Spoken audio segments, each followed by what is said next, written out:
Until he comes. That's right. Until he comes. Until he comes. We are on episode Cinco. five. We were speaking about in the last episode about how comfort can put us to sleep. Yes. That was the last letter number 4. And again, as we will continue to say in the beginning of every episode that we do, make sure that you listen to the letter before you watch here, because we are speaking on the letter that is being uploaded on WITHLOVEXIO, and we are in letter number 5, the holy fear that wakes us. So that is what we're going to be diving into today. It was a very, well, every letter is such a good letter, but I think that this is this is something that can be very misunderstood. Ooh. And it was very interesting to read the letter, and a lot to say in regards to the letter. So do you want to start, or do you want me? No, I think I'm interested in what you have to say. So, yes. Yes. Okay. So I know that in the you mentioned at the beginning of the letter, the verse Proverbs 9:10, right? The fear of the Lord is the beginning of wisdom. And I realized that there's like a lot of verses in the Bible that talks about the fear of the Lord, right? There's one in Psalms 111, 10. The fear of the Lord is the beginning of wisdom. Psalms 112:1. Blessed are those who fear the Lord, who find great delight in his commands. Those are the two that really stood out to me when I started diving into the Word of God, because what is it really teaching us? That everything really begins with the fear of the Lord. But like I said, it could be very misunderstood, because usually when people hear fear, what do you think about? Like, scary. Like, I don't want it. I don't want to go into something that I'm scared of. So I think from people that don't have that knowledge of what it really means, this is a letter that you should really listen to maybe understand what it is that it means when we talk about the fear of the Lord, what that word really means. And the letter goes into and explaining that it's not the fear that we have created in the world. When you have a fear of something, you're scared of it, you don't want to go near it, you don't want to enter that that emotion, that feeling. But fear of the Lord is more of a respect, more of an awe, more of like, I know who God is, and I respect him and I see him in that way. So with these verses, we're really looking at it like it's a form of like wisdom. Is something that we as believers and as Christians and as followers of Christ, that something that we have to search for, because it all begins with fearing, with the fear of the Lord. So now the question that probably comes to a lot of people, right? If God is loving, if he's good, why does the Bible use the word fear? Right? Why not just say respect? Like, why is that? Why? And I wanted to ask that, like, why do you think that that's the word why that he is uses fear being planted? That's a good question, Melanie. I just think that I don't even have an answer for that. Why he said the word fear. I didn't even look at it in that way. Like, I didn't even look. Like, for me, it's something natural, right? That I always look at and I always listen to it, and it doesn't create a curiosity in me to figure out why he used the word fear. Yeah, it's just he did, and for me, fear means respect. So I just go right along with it. But did you find out? Well, I started thinking about it because, like, as someone that's new to this, like, sometimes when I look at things, I kind of go back into that mentality of like, people are probably asking this, like, why is it that? So why use the word fear? Why not just use the word respect? Like the respect of the Lord. You know what I mean? Like, why is it fear? And while I was in that moment with God and you know, like just going into that, I just felt like it's not it's really spiritual. So it's our flesh, because it's a battle between the flesh and the spirit. Right? So when you have a fear of the Lord, when your spirit understands that, I took it as like, it's more of like your flesh fears what now your spirit is recognizing. Because if we are, once we follow Jesus, once we follow Christ, once we fully embrace that path that we're walking into with God, we are called to crucify our flesh. We are called to let that go. We are called to, every day, it's a battle with our flesh. We're not supposed to give into our flesh. We're supposed to walk with the Holy Spirit and be filled with his fruits and follow the laws and commands that God has given us, right? So our flesh is truly what is being, our flesh is what truly fears what our spirit is now like recognizing when we understand who God is. And what the authority, the power, and the glory that he has. That's the way that I started looking at it. You see, this is why it's good, you know, because being in this path for a very long time, sometimes you don't even like, you don't look up certain definitions for certain words because you just like, yeah, it says it. Let me continue. Like, it doesn't really like moves you to like figure that out. Like, I just submit and respect it. But for me, fear, I always change that word, like you said, to respect. And like I said in the letter, it's more of, I'm going to give you an example that I put in the letter. Yeah, in the letter, I said about the ocean. I fear the ocean. You don't have no idea how I fear the ocean. And because I recognize the power of the ocean. So I respect it to a point where, don't ask me to go on a cruise. Don't ask me to go on a cruise because I'm there is a different fear to that. I'm scared. The emotion of scared goes into that. Yeah. But I also respect it. I also love the beauty of it because why? I love to go to the beach. So when I approach the water, the first what is that called? The edge of it, I go with it with a respect towards it. I step in slowly. I don't just jump right in. I go carefully to the shore. That's what I'm talking about. To the shoreline. Like, I'm coming in. I'm here. Am I welcome in? And I think this is why I assimilate the ocean with approaching God.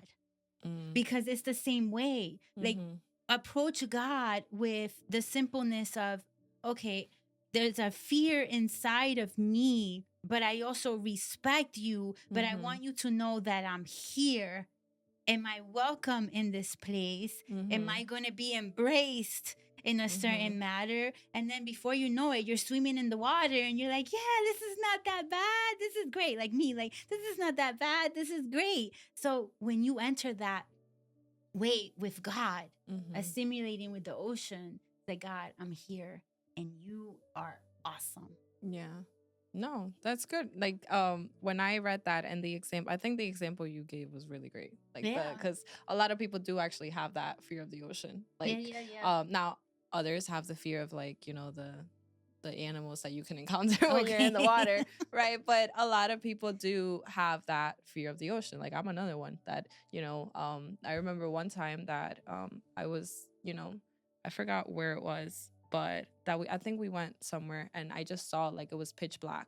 And you realize, you know, this could go into like deep water, and you just you and you know, when you see the movies and you see like the big waves and all of that, like water, you have to have respect for it, because if not, it just, you know. So you know, that example that you gave was really good. Yeah, because holy fear is not about being afraid that God is going to harm you. It's about recognizing that you are small and that God is not casual and that he's something greater and bigger, just like the water. The water is vast, it's deep, and you feel small when you approach it. But once you are embraced by it, it feels good. It's refreshing. And it's the same thing with God. Once you go into God's presence, it's just refreshing. Yeah. The same way as the water. Yeah. And like that's the part that a lot of people like don't understand. Right? Because like I said, like at the beginning, they a lot of people have encountered or heard about a God that, you know, that punishes, that is like, that you have to fear him, because if not, you are going, like, you have to do, you know, everything that is right, because if not, you're going to hell. Or, you know, like all of those comments that are made that can really like taint a belief is the image of God and of who he is, that he is a loving God, that we have to resist. Same thing as our parents, right? That as a father or mother, that you want what's best for your child, and you love them, but that doesn't mean that every now and then they don't have to correct you or discipline you. But it's not because it's not to punish you in a way that I hate you type of thing. It's like, no, it's like, I love you and I want what's best for you. And that is why in certain occasions we need to talk, and I need to correct you, and I need to make sure that you're disciplined in this area that you're working in. Same thing with God, you know, in certain occasions, yes, he has to correct us in a lot of things because we are not holy. We, you know, we do things that we're not supposed to. We don't listen. But so that's normal, but he is a loving God. And once you enter that phase where you see him in a way like you are holy, you are righteous, then you understand that even though you are, like you said, you are small in his presence, but he doesn't see you that way. No. He sees you as a huge thing, and that he just wants you to go into him and to kind of protect you and cover you and make sure that you go where he needs to take you. Yeah. Holy fear is not about you shrinking back. It's actually about you waking up. It's like a kind of awareness that says to you, this is real. When I step into that shoreline, whether the water is smooth or is rough, right? Let's say it this way, not whether. When the water is rough, you come upon that shoreline and you move on it carefully, even the smooth one, because you still don't know what's under there. Yeah, you're kind of like you're kind of like tippy-toeing. And you're wondering, like, do I keep going or do I stop here? Am I gonna fall down somewhere? No. So coming into God's presence, it's the same way. If you have never been in God's presence, it's going the same way. Like, just tippy-toe, like tippy-toe, like, and dip your feet in. Like, I'm here. Like, you know, I'm scared of you because there are people who are scared of him. I'm scared of you because I've been taught to be afraid of you. But I'm understanding now that I shouldn't be afraid of you. That holy fear means a respect that you are greater than anything else in this world. And I want to be a part of your world. So, that's what holy fear is. It just wakes you up the same way with the water. You get this adrenaline, like this. I don't know how you feel. I know how I feel. Like, I get nervous. Like, do I go in? No, I'm scared. I don't want to. Yeah. I don't, you know, sometimes I just don't do it. Just stay on the shoreline. Well, that's really how a lot of people are with God too. Yeah. They don't step into it. They don't submerge themselves into it. So holy fear is not a fear that pushes you away. It's an awareness that teaches you how to come closer. It's a respect. Yeah. That's what I have to say about that. I hope that it was clear. Very clear. Very clear. And if it's not clear, listen to the letter again. Because there was another part in the letter that wait, let me see. Oh, okay, so when you're talking about love, when you go into the other verse, right? John 4:18. And it's basically talking about that perfect love that only God can give, and how that perfect love drives out fear. So I like that. When I was like reading the letter, I like that comparison, because you kind of made sure that you weren't just speaking about the respect, but you were speaking about the love that God has to offer. Because again, going back to what we were just saying, it's recognizing that He is a God that we need to respect, but also make sure that you remember that He is a God of love, and that His love is a perfect love. And you go into detail kind of describing what that perfect love is. And when I wrote my notes down, I was, I mentioned it a little at the beginning, how a lot of people, that's why they are afraid to commit to God, right? Because they might know God as a God of love, but then kind of like going back to the example that I gave with parents, right? When we do something that we know it's going to disappoint our parents, that also drives us away, right? Like, we don't want to be honest. We don't want to say what we've done because we're embarrassed, because we know that what we did was wrong, and they're going to look at us differently. A lot of people push themselves away from God because of that reason as well. They know we're humans. We make a lot of mistakes. We do a lot of things that we're not supposed to.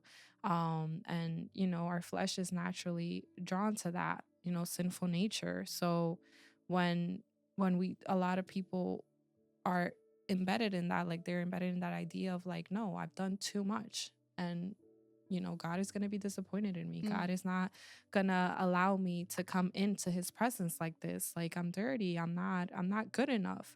But as you discussed in the letter, right, His love is not meant to push you away. No. It's meant to remind you that He loves you, and even as you are. So we don't come to God being perfect. We come to Him because we know that once we understand His holiness, like once we understand that fear, we will understand that we're supposed to come to Him as we are, because He is the only one that's holy. He is the only one that's righteous. And when we go into His presence, it's Him, the one that can teach us how to walk away from all of those things that, were haunting us, from all of those things that were traumatizing us, or from all of the things that maybe we want to walk away from, but really can't or don't know how to. He teaches us how to do that. So we're not supposed to fix what only God can fix. I like that you said that, Melanie, because we love God, right? We say with our mouths that we love God.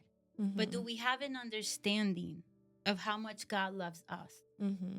That's what perfect love casts out fear is. Perfect love comes from Him. He sent His only Son to die for us. What kind of love is that?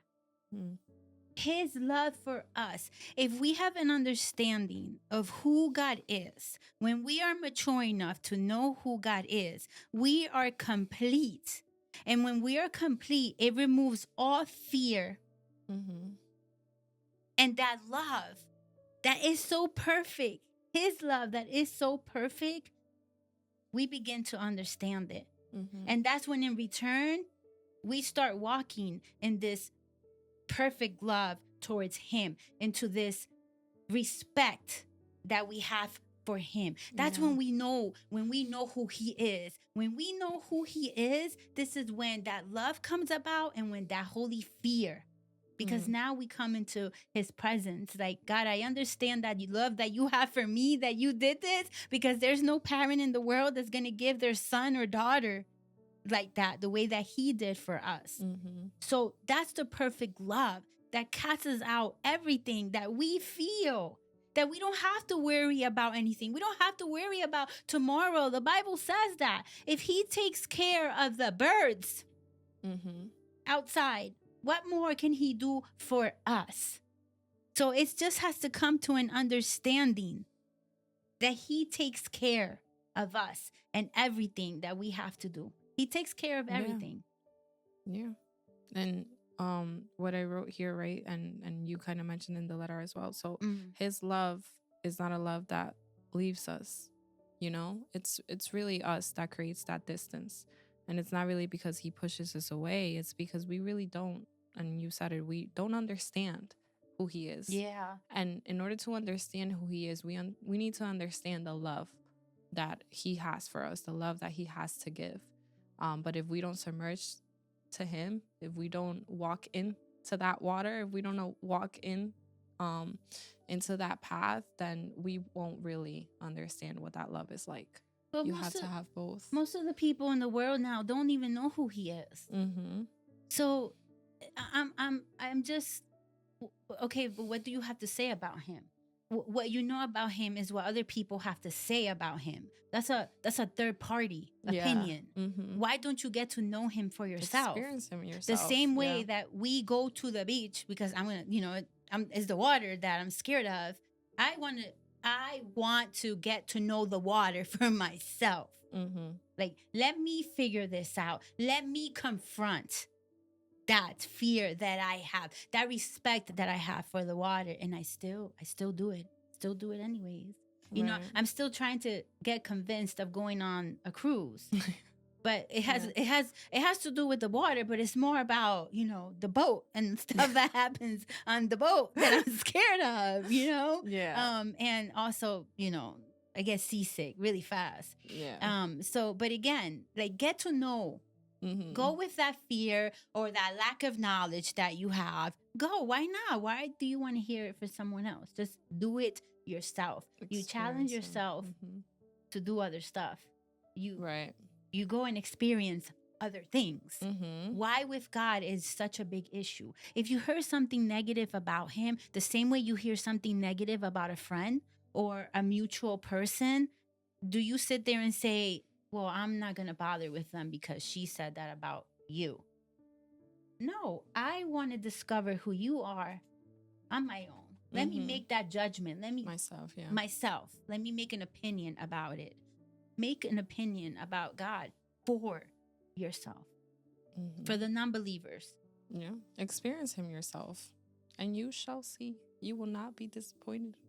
Yes. You will experience that. And if you believe that you have to go in being perfect, let me tell you that no, you don't. You go in as you are, and he will do what he needs to do. Yeah. You don't have to be, nobody here is perfect except him. You don't have to be unflawed or without anything that is going to scare him away, because it won't. He sees you as you are. He's just waiting for you to walk into that water. He's just waiting. The water's there. He's there. He's waiting for you. You just have to be willing and wanting to walk in. He's the lifeboat. Yeah. The life jacket. Oh, that was good. He's the life everything. That's right. The living water. That's right. And if we can go into the ocean as deep as it is, why can't we go into his presence? And jump right in. Yeah. Jump right in. Dive in. When you go into like the last part of the letter to the believers, to our curious friends, I like the part where you mentioned that we need to stop pretending that we are God. And we need to learn how to trust him, right? I like the part where you said life is not a problem to solve. It is a gift to steward. Yeah. Because that's also something that goes into that as well, right? Understanding that life is not something that we have control of. He has directed everything already. And we need to fully give into that trust. Right? And it's funny because I wrote here, don't you think that as tired and as overwhelmed and as stressed as everyone is, people wouldn't want to just let go and let God take over? Like, wouldn't it be easier? He's the only thing that I want to let Yeah. They don't allow in. And I wrote this verse here, Matthew 11:30, right, where Jesus does say that his yoke is easy and his burden is light. It's light. He brings rest to our souls. So why wouldn't we want to seek that? Why don't we want to experience this God that is just easy to fall in love with? There's just so much behind that. We are controlling. We want to, our mind, the way that our mind works, we just want to be in control of everything. We want to determine our future, our plans, everything. And that, what does that cause? It's just, it drives us crazy. It gets us to a point where you will eventually be like, I can't do this. I can't do this. And you can't. None of us can. So being able to fully trust him, being able to fully give in to that holy fear and that love that only God can give, it does bring rest to your soul. It does bring rest to your life. Experience that. Just challenge yourself to see it that way. It completely changes your life. It really does. It does bring rest. And I think that that's the God that a lot of people need to experience. Not the one that is trying to punish you or make you feel like you're doing everything wrong. No, the God that says, I've got you. I've got your back. Let me walk life with you. Yeah. Let's do this together. You know? So I just feel like the letter overall it was really good in explaining that, because a lot of people do have a misunderstanding of what holy fear is. Yeah, you guys, or our curious friends. Like when we did this series, I did not want to like push God down your throat. I wanted to really assimilate what we believe in what happens in life, so you can understand what it is that we do believe in. And I hope that we're doing a good job in it, because what I want you to understand is that we do believe in something that is real and pure and loving and compassionate, and the beginning and the end and in the middle. And we are in love with this God, and we wanted to, yes, push that agenda, but without going too deep into being religious. I just want you to get to meet someone that we so love. Like the first time that you had that potential mate and you were in love with that person and you couldn't wait to show him off or her to your family, and this is what we want to do. We want to show what we believe in. I wanted to show you off, and we wanted to pick some verses in the Bible that weren't too hard, or verses in the Bible that were misunderstood, like holy fear, and now you're understanding that holy fear means just a respect. And I assimilated to the ocean so you can understand what it is. And we just want you to wake that side of you up, that that there's something greater and bigger out there. You just don't know where to find it. I know that there's a lot of people out there that their spiritual side is waking up, but they're going the wrong direction. They're doing other stuff that it's like, no, but why are you going that way? Like, why can't you try this first? Yeah. Like, try this, figure this out first. Just don't settle for anything else because you heard something bad about this, or there was a misrepresentation of what we believe in is. So, and for our believers, do you have a word for our believers? Did you? The holy fear that I want to wake up in you guys is that I don't want you to be casual anymore. I don't want you to be distant. I think we have all stayed in the shoreline for a very long time. And I think now it's time for you to submerge yourself into that ocean and become more personal with God, become more loving with God. And so that when you come out of there, you start submerging everybody else in. Like they're getting baptized again. Like, let's go to the water, you guys. Yeah, let's bring everyone in. Yes. It's let's recognize him as who he is. Yeah. Let's fall in love with the God that loves us so intensely and so beautifully. and let's share that love. Yes. The best way that we can. Yeah. So we hope that with this letter and with this video, we were able to do that. Listen to the letter again if you have to. And don't forget to like and subscribe. In the next video, we will be discussing the next letter. 6. Letter 6. Yes. See you in the next one. We're ready to eat now.